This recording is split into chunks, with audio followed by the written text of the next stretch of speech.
Hey, salut à tous, ici c'est Rack. Et comme vous le savez, de nombreux vidéastes ont récemment sorti leurs livres et bouquins.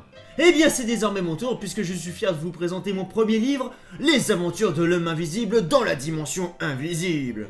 Bon alors je suis super excité, ça a été un travail de longue haleine, surtout au niveau de l'écriture. Enfin bon, je crois que le mieux c'est de rien dire et de simplement commencer par vous lire le résumé.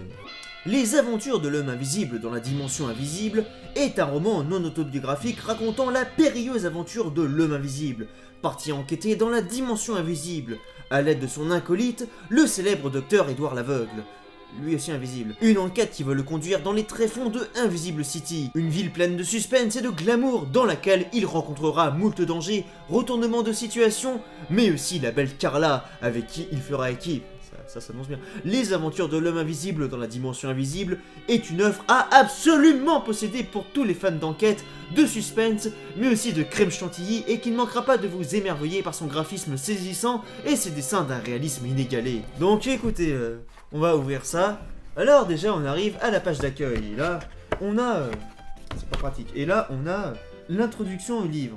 Je sais pas si on verra grand chose. Bon alors, je vais vous le faire avec le ton. Hein. Le 8 octobre, au petit matin, Johnny l'homme invisible, dont on ne révélera pas l'identité secrète, a reçu une lettre anonyme signée du baron Lord Cashmere, lui demandant de venir au plus vite le rejoindre à Invisible City, dans la dimension invisible, pour venir résoudre une enquête de toute urgence. Prenant de suite son chapeau imaginaire, et appelant à lui son assistant invisible, le docteur Edouard, notre homme invisible arrivait sur les lieux du crime en un rien de temps.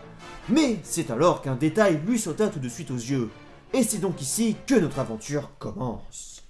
Alors voilà, à partir de là, c'est moi qui ai fait toutes les illustrations. Ça m'a pris énormément de temps, hein. Il y avait beaucoup de détails à rendre.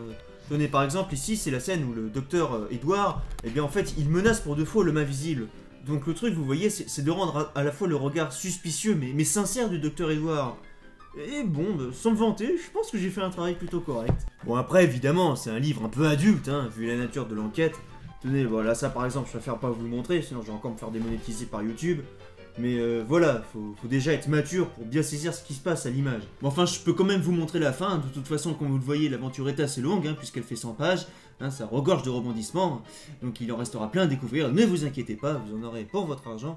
Donc voilà, à la fin, petite surprise. Et oui, j'ai rassemblé vos meilleurs fanarts. Vous avez été nombreux à m'en envoyer. Hein. Et d'ailleurs, petite surprise, tout à la fin. Et oui, il y a même une dédicace de l'homme invisible lui-même. D'ailleurs, on voit même son chien en arrière-plan. Mais bon, il y a bien sûr l'épilogue du livre hein, qui nous résume un peu tout. Bon, attention, là par contre, il y a un peu de spoil, hein, je préviens. Épilogue. Et c'est ainsi que l'homme invisible résolut une fois de plus brillamment une enquête qui lui demanda beaucoup d'ingéniosité et qui permit de sauver le président, son chien, mais plus encore aussi l'univers tout entier. Leur disant au revoir en langage des signes comme le font tous les habitants de la dimension invisible, ceux-ci n'étant dotés naturellement de la parole, notre héros repartit l'esprit serein, sachant qu'il avait fait bien plus que son devoir. Oh oui, bien plus. Fin. Ah oui, je vous ai pas précisé, hein, mais en fait dans l'histoire tous les habitants sont muets, c'est pour ça qu'on voit pas des boîtes de dialogue. À la place c'est du langage des mains. Alors c'était assez difficile à rendre, hein, je ne vous le cache pas, mais une fois de plus je pense avoir assez bien relevé le défi. Donc voilà, si vous cherchez un livre à dévorer pour cet hiver, n'hésitez pas, j'y mets toutes mes tripes, hein, et moi je touche 4 € par vente. Donc n'hésitez pas à en acheter 1 ou 2 zillions. Non, parce que les impôts ça arrive vite. Et surtout, bien sûr, allez mettre des critiques positives en masse sur le site de Lulu, ça boostera les ventes. Voilà, cette blague m'a coûté 12 €.